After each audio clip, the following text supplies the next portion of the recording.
Hello, my name is Mikołaj Pisarski and I'm a president of KoLiber Kraków. Today, our guest is the president of one of the most successful and oldest American think tanks, Foundation for Economic Education, Lawrence Reed. Hello, Larry. Hello, Michael, nice to see you. Nice to see you too. So, here in Poland, it's your another visit and a very special one. It is to the day 30 years since the first one that you've made here in Poland. If you could tell us more about this trip 30 years ago. Yes, I'd be happy to. That was November of 1986. At that time, I was a freelance journalist and making a habit of visiting in communist countries with the idea of connecting with people who were active in underground and resistance movements. And so I spent nearly 2 weeks in November of 1986 in Kraków, in Warsaw, and nearby places, on a visit with people who were active in Solidarity, which was, of course, banned at the time, another group called Freedom and Peace, and others who may not have been involved with any particular group, but were pro-freedom and eager to see the end of communist rule. And it was a memorable experience. I'll never forget it. So it's pretty obvious that the Polish history of the peaceful transition is one of the most unique that we've happened to experience as a liberty movement. But at the time of your visit, nothing was putting forward a hint that it will happen so quickly and so peacefully. So what exactly made you to choose Poland as your destination back then?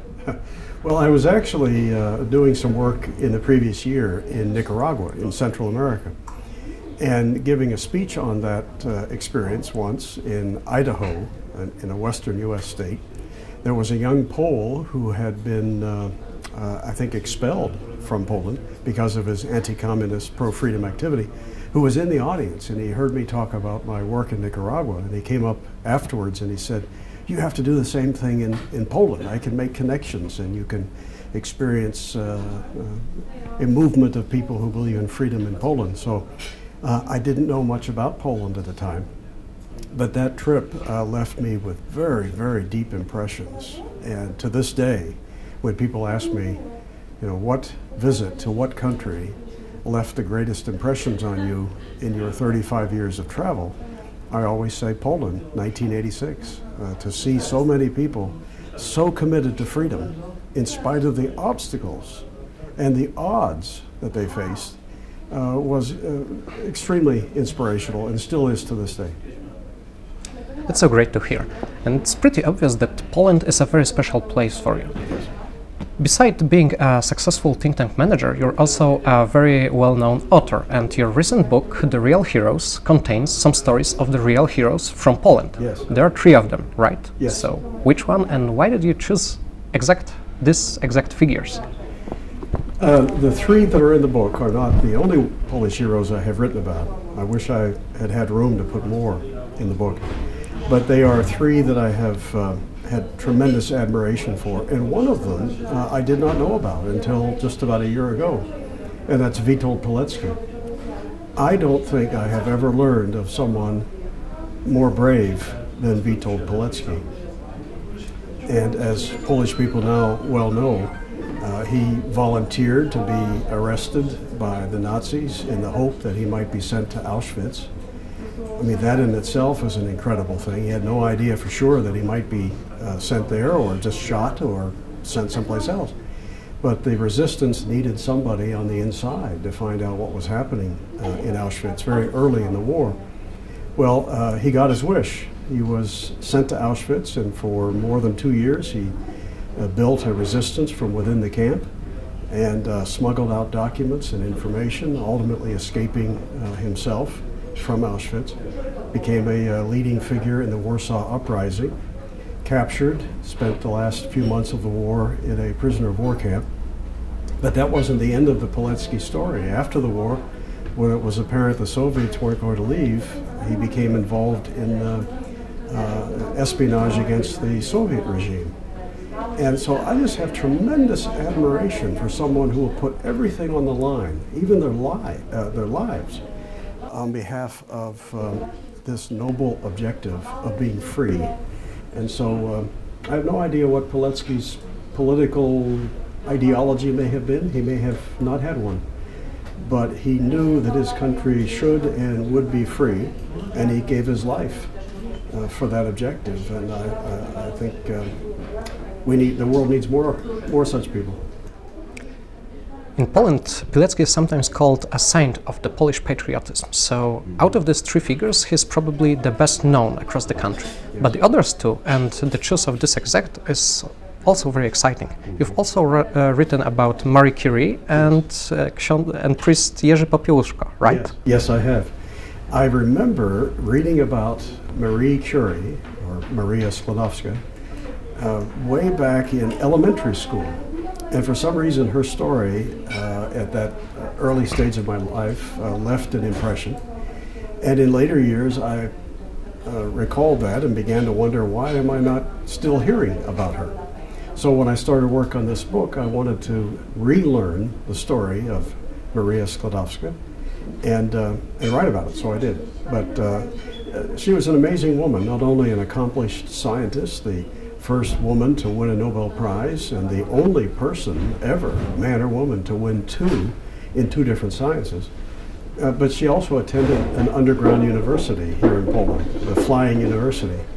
And having experienced some of that sort of activity in my trip in 1986, I especially appreciated Marie when I did the research that informed me of her underground university involvement. So I just think the Poles have a long history of bravery and resistance to dominating authority, whether it be from within or from a foreign power.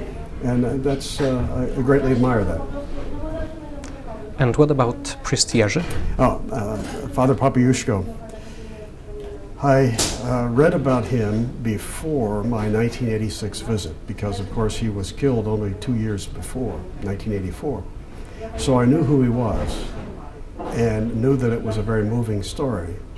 When I first visited his church in 1986, St. Stanisław Kostka in Warsaw, it brought tears to my eyes to see the stone cross in the churchyard where he's buried, the many, many candles that were lit as people were going into the church, the great many pictures and other memorabilia about him in the church.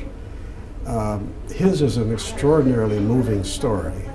He was John Paul II's favorite priest, and he was martyred on behalf of freedom for Poland. But while he was alive in the 1980s, he was outspoken repeatedly on behalf of what he knew to be right. And again, that bravery, that willingness to speak truth to power has such a strong Polish tradition. I think that's a story that needs to be told over and over and over again, the world over, because it's a remarkable spirit that freedom cannot do without. That's what you've been definitely successful with, because many people, especially in the movement, but not limited to itself, are saying that you are doing a much better job at promoting the Polish history, the Polish heritage across the world than the government institutions. So that's nice to know. It's very impressive. So looking at the, again, going back to your trip back to Poland 30 years ago, you've met a lot of figures that later made it into the front lines of the Polish public life. Yes. If you could tell us more about these people. Okay, well, the one that was most responsible for arranging my visit in 1986, who set up the itinerary and the many meetings with people who were active in the underground, was Jan Rokita.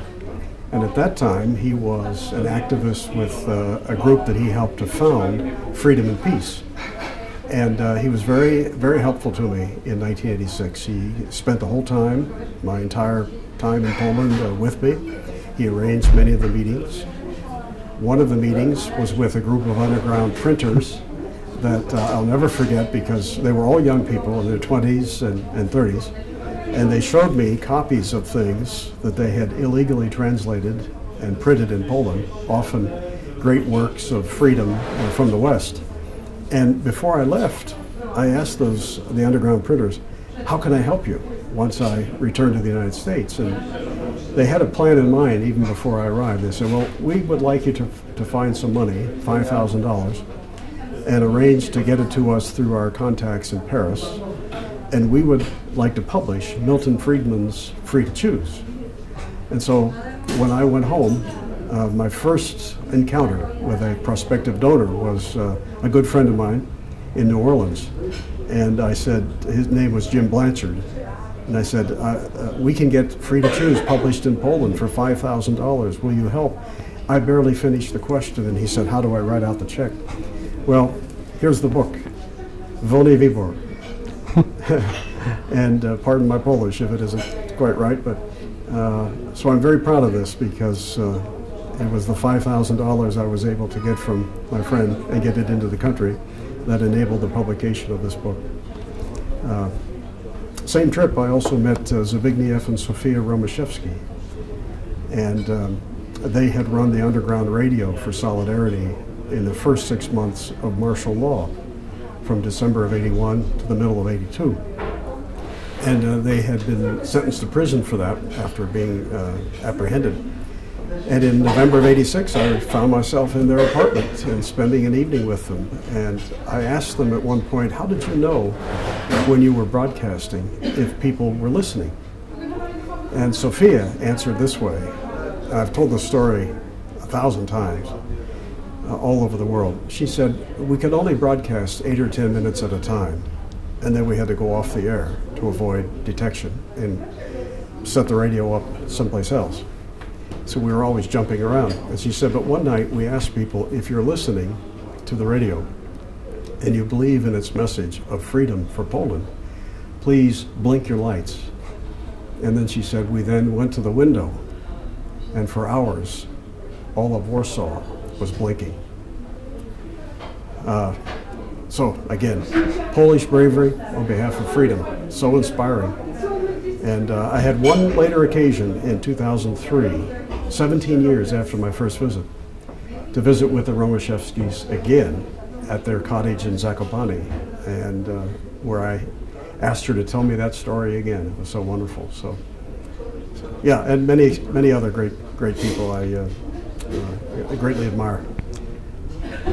It's a very powerful story because it shows probably the best part of the Polish transition period, yes. That the sound ideas and the peaceful approach to transition, which was everything that Solidarity stood for, is the only truly successful and meaningful way to oppose the authoritarian rule. Yes, a kind of quiet resistance. It did not depend upon violence, ultimately because it was so determined and so widespread, so effective in getting its message out. The government, as you know, had to give in and hold free elections. It wasn't because the people revolted in a physical way with violence and guns, but because they just collectively thumbed their nose at the communist regime until it had to fade away. But even though Solidarity succeeded in overthrowing the regime, sadly on a political level it kind of failed because of the division and the lack of people willing to push over with the changes necessary to secure the freedom from Poland. Yes. But now we have a new generation on the rise. And welcoming you here on behalf of these young people is a great privilege to us. So taking from this experience of 30 years ago, what you've seen back then in Poland, and looking at it now with all these young people doing a tremendous, amazing job across many organizations dedicated to promoting liberty, what would be your take on the perspectives of liberty in Poland? Well, I'm so excited to learn more on this visit about how widespread and how expansive the freedom movement is among young people. Apparently it's growing like crazy, which is wonderful. I would just say, based on my experience in 1986 and the years that followed, that freedom's battle is never won permanently. It's a never-ending battle. And so 1989 was a great day because Poland threw off the yoke of Soviet communism. But progress is often 3 steps forward, 2 steps backwards, 3 steps forward, 2 steps backwards. And in the hands of today's younger generation, I think, are the wonderful prospects to take Poland to a new level of freedom, a new appreciation for freedom, and a new reality of a truly free society. So we have a lot of work to do, but I'm very, very encouraged by the young people I've met. So finishing our our talk, if you were to share a few words of wisdom with these young people and to encourage them to be enthusiastic about their work, Yes. what would it be that you would say to them? I would say, first of all, character makes all the difference in the world. Sometimes it's a temptation to be impatient, maybe even to support policies that do violence to other people's rights, to property or life. But I would say resist that temptation. Put your character first. And through your example, you can have enormous influence over others. When people realize, wow, this freedom message is being put forth and being championed by people who are honest, who are reliable, who are self-reliant, responsible, who don't think that they can live your life for you, who want you to be free too. That makes the whole philosophy more attractive. So keep your character high, keep it intact, and the message of freedom will go far in your hands. Thank you very much, Larry. So with these words of wisdom, we might conclude our talk. If you are interested in more stories of the real heroes from the book that Larry authored, you can find it at the FAE.org or just inside the book itself. Thank you very much. Thank you, Larry. Thank you, Mikołaj.